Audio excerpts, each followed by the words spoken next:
In this video I'm going to talk about tariffs and quotas.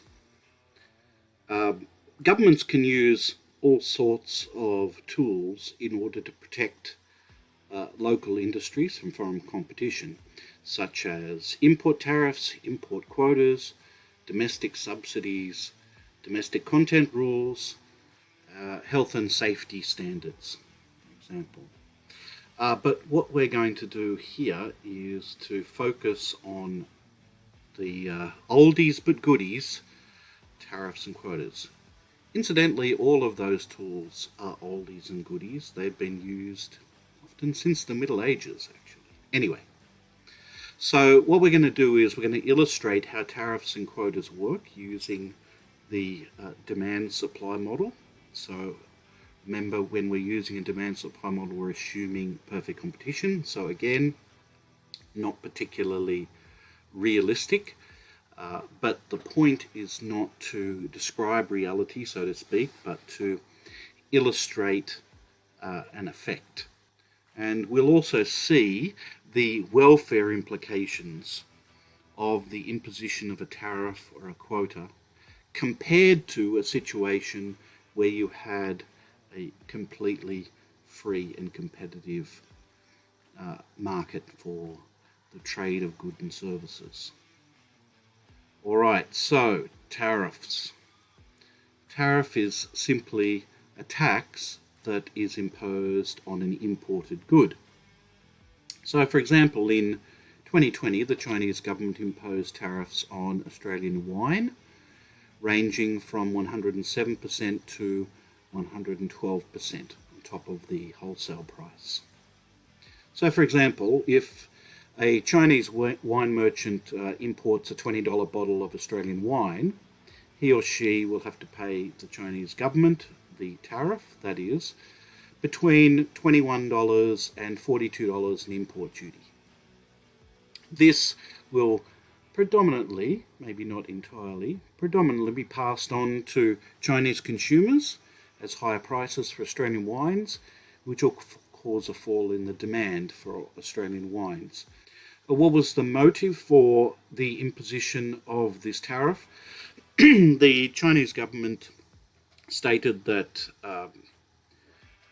they argued that they were protecting their domestic wine industry from the dumping of Australian wines into the Chinese market. Some analysts didn't think that that explanation was particularly plausible and posited an alternative explanation based on geopolitics. They argued that it was retaliation on the part of the Chinese government for negative statements made by the Australian government about the Chinese government at the time. Anyway, so let's get to the imposition of a tariff and see how it works. So let's start off with a free domestic market for cars in this case. So we know from previous videos that here's our total economic surplus for a closed market. When we open up the domestic economy to international competition, we find that the world price is below the domestic equilibrium price. The gap between the domestic supply and domestic demand is filled by imports. So far, so good. So what's the welfare analysis? We can then say that the consumer surplus is going to expand. The consumer surplus will be the area under the demand curve up to the total quantity purchased, and above the going price, which is the world price. So consumer surplus. The producer surplus, on the other hand, will be the area below the world price up to the quantity domestically supplied and above the supply curve here. So this is our free market outcome in terms of welfare, and we can find that compared to a closed economy, we've added to total economic welfare. In this particular case, we've added to consumer surplus. All right, so now let's impose a tariff on imported cars, which has pushed the price up. They've from $15,000 to $21,000. So we've imposed a tariff of $6,000 per car. All right, so what does that mean? It means that the quantity, when the price is now higher, the quantity that domestic sellers are willing to make available expands from 1 up to whatever this amount here is. But domestic consumers are not willing to purchase as much as before, so domestic demand contracts, move leftwards along the demand curve. So it goes from 3 to some smaller number here. Nonetheless, there's still a gap between the quantity domestically supplied and the quantity domestically demanded. That gap is filled by imports. So this is the imports with the tariff imposed. Clearly the imports have shrunk in this case. All right, now let's think about the welfare implications. What's the consumer surplus going to be now? Well, the consumer surplus is the area under the demand curve up to the total quantity purchased by consumers and above the new price imposed or enforced by the tariff. But we can see that consumer surplus area is smaller than what it was when we had free trade. Big triangle here. What about the producer surplus? The producer surplus will be the area under the new price up to the quantity domestically supplied and above the supply curve. So that's this area here. The producer surplus has expanded because of the tariff. Previously it was A under a free trade regime. Now it's A plus B due to the tariff. Is that the end of the story? No, because we note that we've got this quantity being imported, a smaller quantity being imported here, but the prices that the importers are receiving for this smaller quantity is above the world price, which they would normally be receiving. So we can say this area here is the quantity being imported multiplied by the difference between the new higher price and the original world price, or the tariff. Now you might say, well, that means that the importers are going to be making kind of windfall profit here. But we have to bear in mind that there's the tariff imposed. So what happens to that windfall profit? It's transferred to the government. This becomes the government's tariff revenue. Okay, so this is a part of what was previously the consumer surplus. It's actually been transferred to the government. The government just doesn't gobble up that consumer surplus for itself. Presumably it utilises it in some other way, which, fingers crossed, would be beneficial to some members of the domestic economy of the society. As to who that is, that depends on 1,000,001 different things, depends on what that government is, what its policy proposals are, what its ideology is, and so on. Anyway, is that the end of the story? Not entirely. What about this part, these two parts here? What happens to them? Well, they are those parts of the previous consumer surplus just disappear altogether. They constitute a deadweight loss of economic welfare due to the imposition of the tariff. So we would say that overall, we can say a number of things. Consumers, due to the tariff, consumers lose out, producers gain, the government transfers some consumer surplus to itself, which presumably it then redistributes in some way somewhere, and a deadweight loss is created. So overall, total economic welfare is less than it would have been under the ideal, slightly imaginary world of a competitive free trade market with no tariff. All right, what about an import quota? An import quota is simply a legal limit on the maximum quantity of a good that can be imported into a country for a given period of time. So, for example, in 2020, the Indian government imposed import quotas on the import of edible oils, such as palm oil and soybean oil.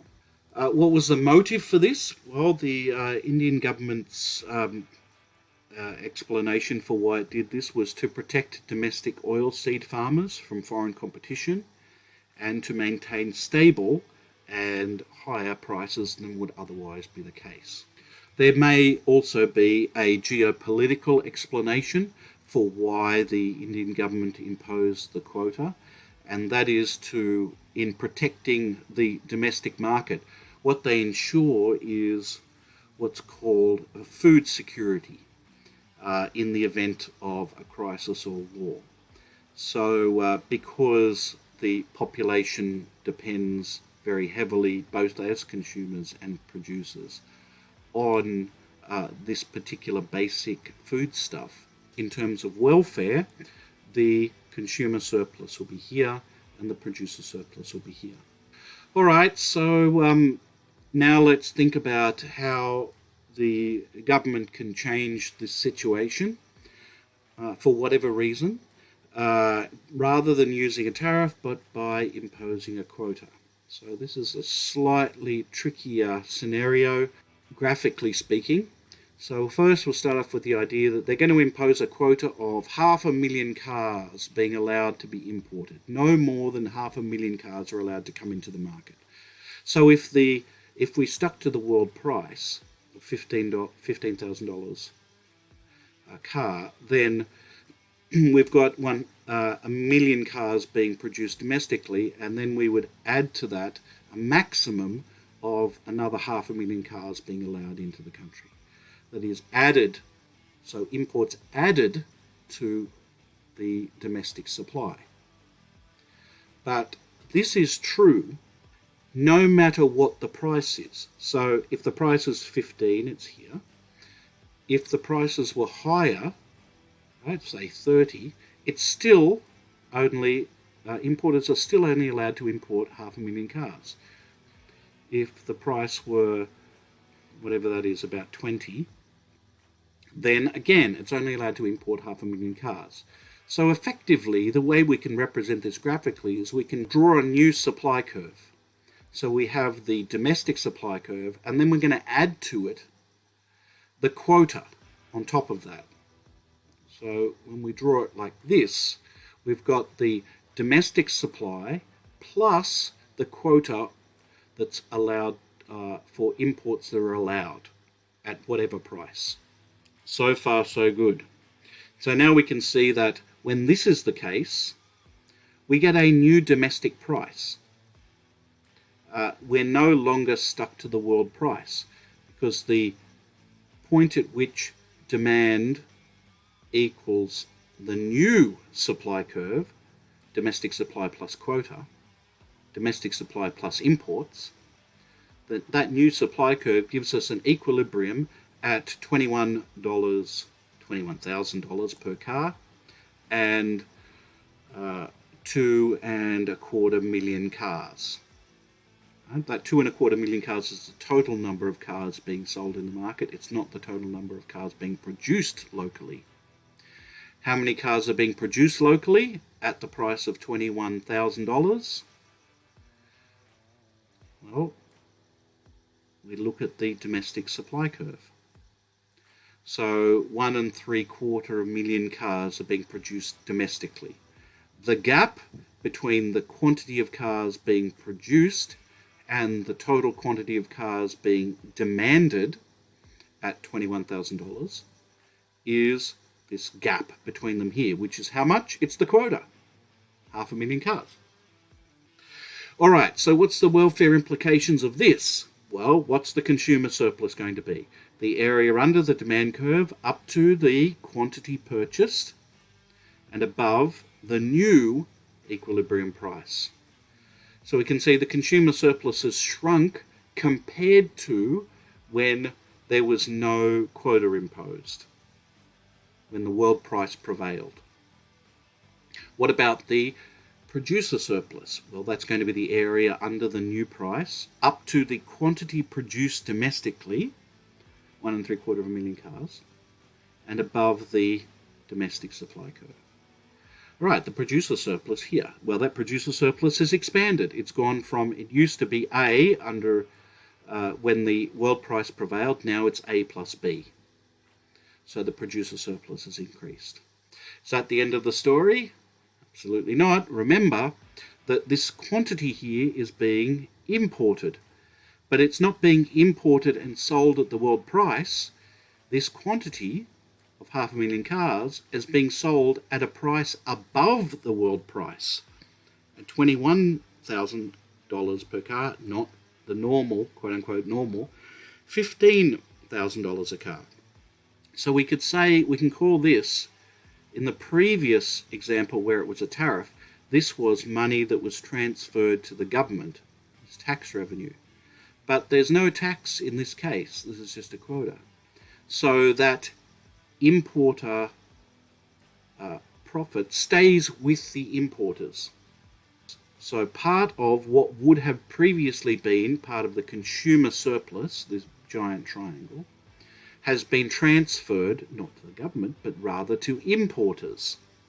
But what about these two triangles either side? They were part of the consumer's economic welfare previously under free trade. What happens to them? Well, nothing. They disappear. They become dead weight loss due to the imposition of the quota.